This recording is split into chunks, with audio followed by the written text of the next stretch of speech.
안녕하십니까. 무명의 그리스도인입니다. 오늘은 지난 시간에 이어서 신학교에 대해서 계속 이야기해 보도록 하겠습니다. 우리들에게 결코 쉽지 않은 질문들이 있어요. 신학교가 신학교의 뿌리에 대해서 가르치는 날이 올까요? 혹은 신학교의 교수님들이 신학교의 출처에 대해서 알고 있을까요? 만약 알게 된다면 어떤 일이 일어날까? 무슨 변화라도 촉진될까요? 만약에 한 신학교가 예수님이 어떻게 제자들을 훈련했는지에 대해서 관점을 보게 된다면, 그리고 바울이 어떻게 그의 젊은이들을 훈련했는지에 대해서, 신학교 방식은 정말 성서적인 하나님의 일꾼을 양성하는 하나님의 방식이 아니라는 것을 가르치는 날이 올까요? 자,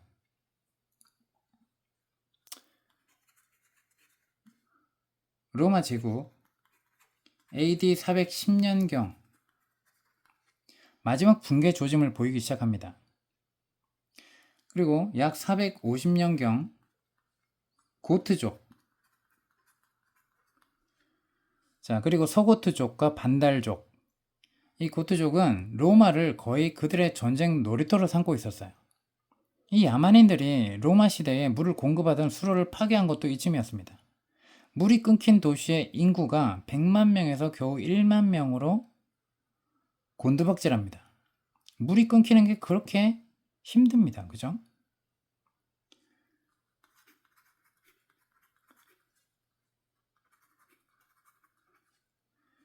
자, 그레고리 대왕 통치하에 로마 인구가 약 5천 명으로 추정하는데요. 그런데도 그는 유럽을 다스리던 통치자로서의 이미지와 영향력을 계속 보유하고 있었습니다. 로마 감독이 한때 로마 황제가 가지고 있었던 그 위세에 상응하는 권력을 휘둘렀단 말입니다. 그때로부터 중세 이후까지 유럽의 주 종교는 기독교가 아니라 뭐였을까요? 그리스도교가 아니라 무엇이었냐고요?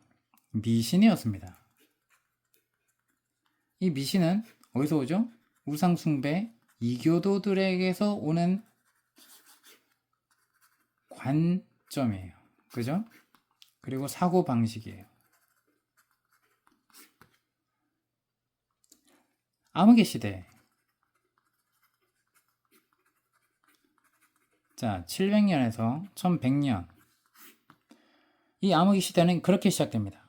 이 암흑과 미신의 시대에 참 아이러니하게도 이 시대의 현대 신학교를 위한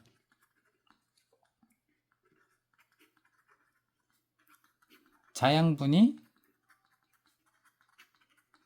축적이 됩니다. 이건 경악해야 될 일이에요. 경악. 이 사실을 알게 되면. 대체 그 시대에 어떤 일들이 일어나는지 안다면 여러분들은 깜짝 놀랄 거예요. 자, 이것을 생각해 봅시다. 그 당시 유럽에서 영향력을 행사하던 사람이 누구였을까요? 누구였을까요? 카톨릭이라 하지만 완전히 미신 덩어리였어요. 부패될 대로 부패됐고, 자, 바로 우리들의 독실한 누구야? 독신 형제들이었어요. 결혼도 포기하고 지극히 종교적인 독신 형제들. 누굴 얘기하나요? 로마 가톨릭 사제를 얘기하는 겁니다. 남다르게 종교적일 뿐만 아니라 모두 독신인 이 남자들은 모두 초월적인 상상력의 소유자들이죠. 결혼 생활을 통해서 배우는 균형감이 제로에 가깝겠죠. 자, 로마 감독과 이 독신 형제들이 당시 유럽의 실질적인 영향력을 장악하고 있었어요. 자,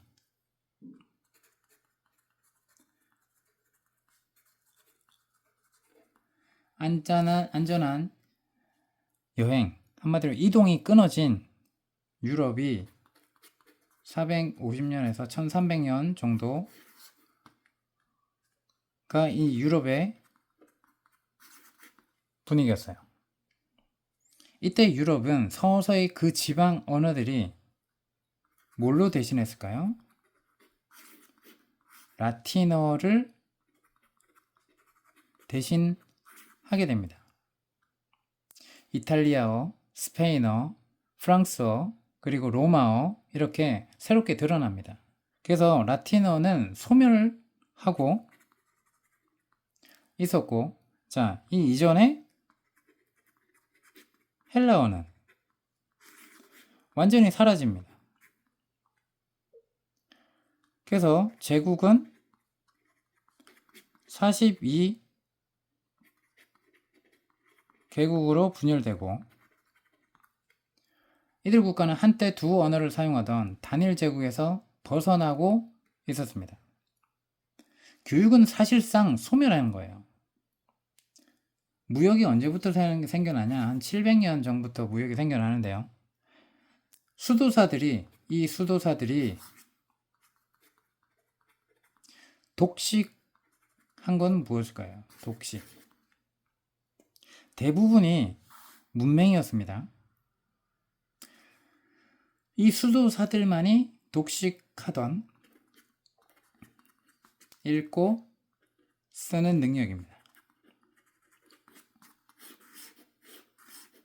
읽고 이 능력을 나누어 가진 무역이 출현하고 있었단 말입니다.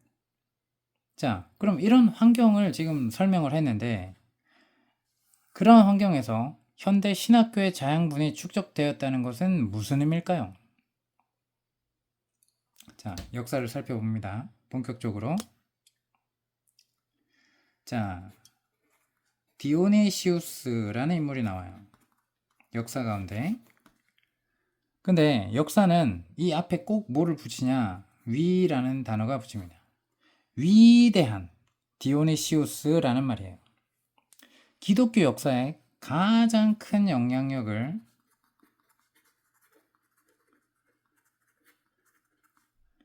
행사한 사람 중 한 명이에요. 그의 실제 이름은 알려지지 않습니다. 근데 이는 시리아 대략 500년경 수도사예요. 이 수도사가 플라톤 사상이 다시 한번 유행하던 그 시대에 흠뻑 젖어 있던 플라톤 학파의 철학자입니다. 한마디로 플라톤이 다시 유행을 하면서 이 플라톤 철학을 완전히 맹신했던 신플라톤주의자라고 불러도 될 만큼이었어요. 이 당시에. 근데 이 디오니시우스라는 인물이 완전히 사기꾼이고 희대 미문의 허구 작가였어요. 이 디오니시우스가 그가 거룩한 이 허구적인 글들 속에 자신이 마치 디모데에게서, 잘 들어주십시오. 디모데에게 편지를 쓴 1세기 당시 사람인 것처럼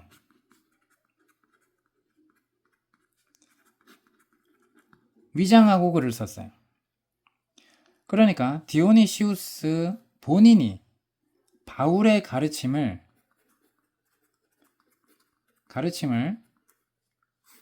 디모데에게 전달한 사람인 것처럼 문서를 조작합니다.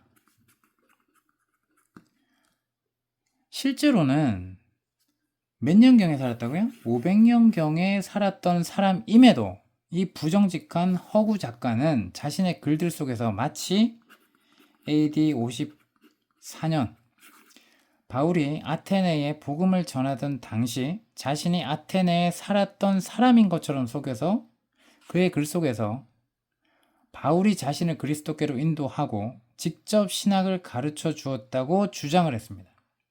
이것은 물론 모두 새빨간 거짓말이겠죠. 자, 믿기 힘들지만 사람들은 이 사람이 지어낸 이 가공의 이야기를, 이 글을 모두 뭐라고 확신하냐? 1세기 기독교 문서로 확신을 합니다. 잊지 마세요. 이 디오니시우스는 5, 6세기를 살았고요. 이때 살았고 그가 그 글들을 허구로 작성합니다. 결국 시간이 지나고 600년대 그리고 700년대 사람들은 이 글이 어떻게 될까요? 디오니시우스가 남긴 글에 속습니다. 바울이 실제로 모은 것처럼, 자, 플라톤주의자라고 했죠. 바울이 플라톤주의 철학자인 것으로 믿게 됩니다. 1세기에 디오니시우스라는 사람이 아테네에 살았던 거는 사실이에요. 근데 이 사람의 실제 뭐라 그랬어요? 이름은 모릅니다. 이 1세기 이 사람의 이름을 6세기에 살았던 이 사기꾼이 도용해서 썼다 얘기예요. 그리고 그걸 후대에 가면서 어떻게 이가 썼구나라고 속게 되면서 실제로 바울이 플라톤주의 철학자인 것으로 믿게 됐다는 얘기입니다. 너무 충격적이죠? 그리고 오늘까지도 디오니시우스가 썼던 그 글들 가운데 일부가 우리들의 머릿속에 위력을 발휘하고 있다는 거예요. 결과적으로 이 디오니시우스의 신플라톤주의가 현대 조직신학의 한 영역을 당당하게 차지하고 있다는 거예요. 자, 이 디오니시우스, 이 허구적인 작가는 매일매일 신학교 조직신학 강의실에서 여전히 플라톤주의를 강의하고 있는 셈이에요. 애석하게도 그의 가르침들 속에 신약 성경의 냄새조차 나지 않습니다. 아니라고요? 이걸 당연하게 여기거든요. 당연하게. 많은 목사가 그리스도인의 성장 단계, 그리스도인의 성장 단계에 대해서 가르쳐 왔어요. 자, 하지만 이 많은 목사님들이 자신이 가르치는 그 내용이 디오니시우스라는 신플라톤주의 수도사의 가르침이라는 사실을 전혀 모르고 있다는 거예요. 이 디오니시우스는 이 플라톤을 인용해서 영적 성장 단계 라는 가르침을 폈어요. 바울을 인용한 게 아니라 플라톤을 인용해서 플라톤의 충실한 학생답게 이 디오니시우스가 빛과 색 그리고 건축에 대해서도 가르쳤어요. 왜? 플라톤이 거기에 빠져있다고 앞서 영상에 얘기했죠. 그걸 가르쳤다고 했어요. 사람이 그 성전이라는 예배당 건물로 들어섰을 때 그 환경에 압도되어서 경외감을 가질 수 있도록 중세의 많은 기독교 건축물들이 그렇게 태어났고 그것들을 받아서 그 영향으로 현대교회 성전이라는 그 예배당 건축에 그대로 반영되어 왔어요. 자, 성전 건축이라고 봅시다. 다시 한번 얘기합니다. 성경에서는 성전이 더 이상 예수님의 십자가 사건 이후로 어떠한 건물이 성전입니까? 아니면 성령이 거하셔서 성령이 거하시는 믿음의 사람들에게 함께 거하셔서 성령이 거하시는 전으로 그리스도인들의 몸을 성전이라고 합니까? 그죠? 근데 성전 건축이라고 해서 건축 헌금을 내래.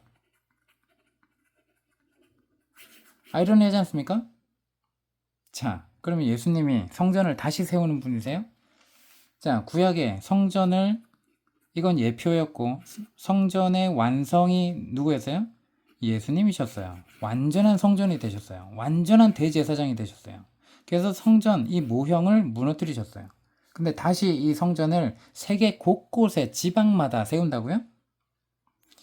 구약의 이 예표도 하나님이 지정한 그곳, 예루살렘 그곳에 유일하게 이것만이 예표요 유일한 성전으로 하나님이 지명해서 지었어요. 근데 우리는 많은 목사들이 성전 건축을 꿈꿉니다. 어떻게 된 거예요 도대체? 그게 믿음입니까? 뭘 가르치는 거예요? 이것만 봐도 실제로 오늘날 기독교의 예배는 플라톤 사상의 핵심에 담아 있어요. 이 위 디오니시우스에 속아 넘어간 중세 시대 사람들은 바울이 정말로 이 모든 것들을 가르쳤다고 믿어버립니다. 한마디로 바울이 기독교 건축을 가르쳤습니까? 그죠? 우리가 신학교 강의실을 옮겨 다닐 때마다 이 시리아 출신 수도사가 우리 뇌의 한 부분을 차지하고 있다는 사실을 기억해야 함에도 불구하고 우리가 채플과 교회 예배당 건물로 웅장하게 들어서서 경외감을 느낄 때 그 웅장함이 이제는 이들이 펼쳐놓은 플라톤과 디오니시우스가 퍼뜨려 놓은 그 정신을 그대로 우리 사고방식에 심어놨다는 거예요. 자, 이 모든 일이 이들 독신 형제들이 생각해낸 또 다른 엄청난 일들에 비하면 이거는 아무것도 아니에요. 자, 아리스토텔레스는 중세 카톨릭 철학자들에 의해서 세례를 받고 토마스 아퀴나스는 우리에게 요지부동의 신학적 토대를 제공했습니다. 이거는 카톨릭 신학이나 개신교 신학이나 마찬가지입니다. 이 두 신학교, 가톨릭이나 그 뿌리를 두고 있는 개신교 신학이나 둘 다 뿌리가 이 두 신학교 교육 모두 본질상은 토마스 아퀴나스의 조직 신학을 토대로 삼고 있습니다. 토마스 아퀴나스가 아리스토텔레스한테 세례를 주었다는 속담이 있는데요. 실제로 사람들 가운데 회자되는 말이에요. 왜냐? 아리스토텔레스의 철학적 토대 위에 아퀴나스의 신학이 세워졌기 때문입니다. 이 사실을 많은 사람들이 잘 알지 못해요. 이렇게 흘러왔습니다. 이것을 분명히 아시기 바랍니다. 그렇게 이어져 왔는데요. 인류 역사상 가장 비참한 사상 중 하나가 등장합니다.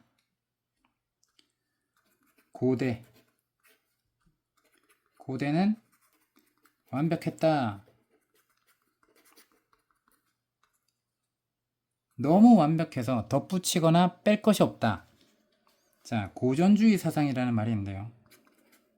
BC 300에서 AD 600년. 이 고전주의 사상은 영감이 넘치고 완벽한 것으로 신성시되어서 제거하거나 고칠 것이 전혀 없는 것으로 여겨집니다. 자, 고전 문학을 많이 읽어라. 고전 철학을 많이 읽어라. 자, 이런 얘기를 하죠. 자, 어느 날 갑자기 고전주의 사상이 무흠하고 논쟁의 여지가 없는 사상이 되어버린 거예요. 이 고전주의 사상의 의문을 제기하는 것은 단죄되고 거의 죽음에 합당한 것으로 정죄됩니다. 이 카톨릭은 기독교 고전주의 시대, 기독교 고전주의라 함은 BC 8세기에서 AD 600년경을 말하는데요. 이 시대에 마치 성경에 의해서 영감을 받은 시대인 것처럼 숭상을 해옵니다. 자, 그렇게 카톨릭이 떠받들어 왔고요. 이것을 지나오면서 이러한 사고방식이 길들여져 있는데, 자, 종교개혁을 통해서 복음주의, 개신교 역시 이러한 상황을 물어나고 그런 시류와 판단에 동조해 왔습니다. 그리고 실제로 그렇게 움직여 왔어요. 이 알 수 없는 사상에 밀려서 이거는 완벽했기 때문에. 자, 의심조차 하지도 못해. 플라톤의 사상은 틀렸다. 아리스토텔레스의 사상은 틀렸다. 이렇게 얘기할 수 없는 거예요. 예수님의 말씀에 의하면 플라톤은 잘못했다. 아리스토의 주장은 잘못했다. 이렇게 할 만한 그게 없었다니까요. 왜? 예수님의 이름으로 얼마나 많은 가톨릭이 유럽을 장악했습니까? 그죠? 그리고 이 사고방식에 물려받은 개신교도, 그죠? 그러니까 뿌리가 어떻게 돼요? 플라톤, 아리스토텔레스, 토마스 아퀴나스, 디오니시우스, 이들로 쭉 이어집니다. 근데 이들의 핵심은 뭐예요? 그리스도가 오기 전에 그리스, 로마 철학 사상으로 꽉 쩔어 있고 그 뮤즈에 의해서 영감을 받아서 한다고 가르쳐 왔습니다. 그래서 이 알 수 없는 사상에 밀려서 과학의 진보는 사장이 돼요. 과학뿐 아니라 다른 모든 새로운 사상 역시도 그와 함께 죽어버립니다. 이 괴상한 신념이 1400년대까지 계속되었지만 거기서 끝난 게 아니라 그 잔재가 오늘 우리 안에 여전히 남아서 위세를 떨치고 있다는 거예요. 그렇지 않다면 스테인글라스, 그리고 성가대, 강대상, 설교 방식, 그리고 예배 의식, 모임 형태, 이 다 어디서 왔어요? 어디서 왔냐고요? 우리가 어디서 얻었겠냐고요. 유래가 반드시 있습니다. 유래를 끝까지 찾아보면 나옵니다. 자, 우리가 이 하나님의 일꾼을 훈련하는 이 그리스적 방식은 신학교를 통해서 더욱더 탄탄하게 되고 그 출현과 함께 더욱 기세등등 하게 됩니다. 그래서 다음은 또 이어서 계속 신학교가 어떻게 설립하게 되는지 그 배경을 더 집중적으로 살펴보도록 하겠습니다. 이상입니다.